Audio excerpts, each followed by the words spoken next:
If you encounter this fierce-looking little cutie in the wild, don't even think about petting it. Because you simply cannot catch it.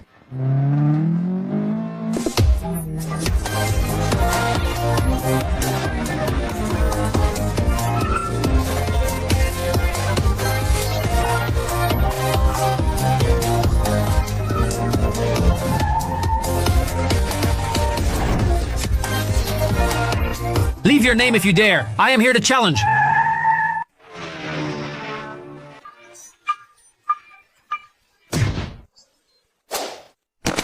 Hey, this little guy speeding along the highway in our African country and escaping in style is called an elephant herd. Chubby, da-da-da, and plump, a yaya, with a long clever trunk. Don't be fooled by its sneaky appearance and the fact that its name includes the word mouse. It actually has a myriad of connections with mice.